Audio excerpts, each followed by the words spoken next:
আসসালামু আলাইকুম ভিউয়ার্স, আশা করি আপনারা সবাই ভালো আছেন। তো আজকে আমি একটা এলজি স্পিকার রিভিউ করব, যেটা কিনা বর্তমানে সবারই পরিচিত। আর এটা বর্তমানে পুরো বাংলাদেশের সব জায়গায় মোটামুটি পাওয়া যায়। এটা খুবই ভালো মানের একটা প্রোডাক্ট, আর আপনারা সবাই এটা পছন্দ করেন, কারণ এটা হলো একবার অরিজিনাল চায়না ইনপুটের মাল। তো বাংলাদেশে খুবই কম আছে যেগুলো কিনা চায়নার অরিজিনাল মাল পাওয়া যায়, তো তার মধ্যে এটা হলো একটা। তো এটা হলো এলজি এডো ডুয়েল ম্যাগনেট 8 ইঞ্চি একটা সাবউফার, যেটা কিনা 4 ওহমস। এটা হলো 4 ওহমস, আপনারা জানেন বেশিরভাগ সাবউফার গুলো 4 ওহমস হয়। আর এটা অথেন্টিক 90 ওয়াট। তো আর এটার মধ্যে যে কয়েলটা ইউজ করা হয়েছে, এই কয়েলটা আপনারা দেখতে পাচ্ছেন যে এটার কয়েলটা কিন্তু অনেকটা বড়। এটা কিন্তু কয়েল কিন্তু 1.5 ইঞ্চি এটার মতো কয়েল দেওয়া আছে।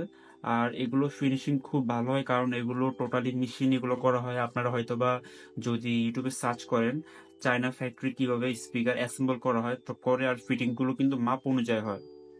তারপর এখানে কিন্তু আমরা ম্যাগনেট দেখতে পাচ্ছি, যে ডুয়েল ম্যাগনেট। তো আপনারা যেহেতু দেখতে পাচ্ছেন যে এটা কিন্তু কয়েলটা অনেক বড়, আর কয়েলটা কিন্তু ভালো পরিমাণ আপ ডাউন হয়। তো আর এটার পেপারটা কিন্তু ওয়াটারপ্রুফের মতো সিস্টেম করছে, পানি পড়লেও কোনো সমস্যা হবে না, কারণ এটা সম্পূর্ণ ওয়াটারপ্রুফ যে পেপারটা ওটা ইউজ করা হয়েছে এখানে। তো এটা সহজে ড্যামেজ হওয়ার কোনো ওয়ে নেই। আর এখানে আপনারা যে দেখতে পাচ্ছেন যে কয়েলটা ডুয়েল ম্যাগনেট কয়েল, তো এখানে দেখেন এটা থিকনেস কিন্তু ভালো, থিকনেস ভালো। আপনারা যদি দেখতে পারেন যে ভিতরে কিন্তু এখানে যে গোল করে একটা টেকনিক দেখতে পাচ্ছেন, এটা কিন্তু অনেক চওড়া। হ্যাঁ, তো এখানে যে কয়েলটা আছে, কয়েলটা কিন্তু ভালো পরিমাণ আপ ডাউন করে। তো প্রায় এইটুকু পর্যন্ত কয়েলটা চলে আসে।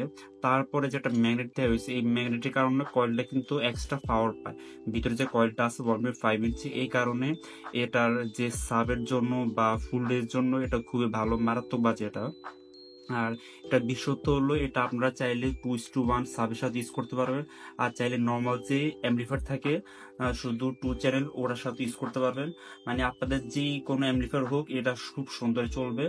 আর এটা বর্তমানে মার্কেটে সব জায়গায় পাওয়া যায়, একই জায়গায় এক রেট।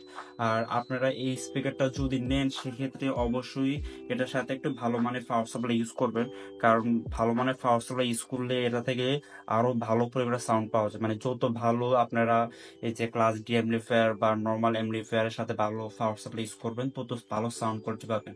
আর যদি ভালো একটা কিবোর্ড বানাতে পারেন, সেক্ষেত্রে এটা সাউন্ড ম্যাক্স লেভেলের পাওয়া যাবে। আর আমি যদি বলি যে নর্মাল যে কিছু স্পিকার থাকে না, যে বডির মধ্যে দেওয়া থাকে 300 ওয়াট, 400 ওয়াট, 500 ওয়াট, হ্যাঁ ওগুলো কিন্তু মানে আপনারা মানে মাইন্ড ওয়াশিং জন্য দেওয়া থাকে। আসলে আপনারা নিজেরা জানেন যে ওগুলোর মধ্যে লেখা থাকে 500 ওয়াট, অথচ আমরা 100 ওয়াটের টাইম লিমিট দিয়ে ওগুলো ফুল লোড করতে পারি। তো সেই ক্ষেত্রে এটার মধ্যে লেখা আছে, এটার মধ্যে 90 ওয়াট আর কি দেওয়া আছে, সেই ক্ষেত্রে এটা কিন্তু পুরোপুরি অথেন্টিক। ওই 500 ওয়াট ওই স্পিকার যে লোড দিতে পারবে, সেম এটাও ওদেরও লোড দিতে পারবেন, ঠিক আছে। যেরকম বসম্যান আছে, নিপন আছে। তো ওগুলো আর এগুলোর মধ্যে পার্থক্য হলো এটা কিন্তু সম্পূর্ণ চায়না থেকে, যেহেতু ফ্যাক্টরি তৈরি, এই প্রোডাক্টগুলো অনেক বিল্ড কোয়ালিটি ভালো হয়। তাদের কিন্তু ফিটিং, তাদের কাজগুলো খুব ইয়ে হয়। আমরা বর্তমানে জানি যে চায়নার স্পিকারগুলো আমাদের কাছে অরিজিনাল স্পিকার দ্বারা আমাদের সাথে পরিচিত।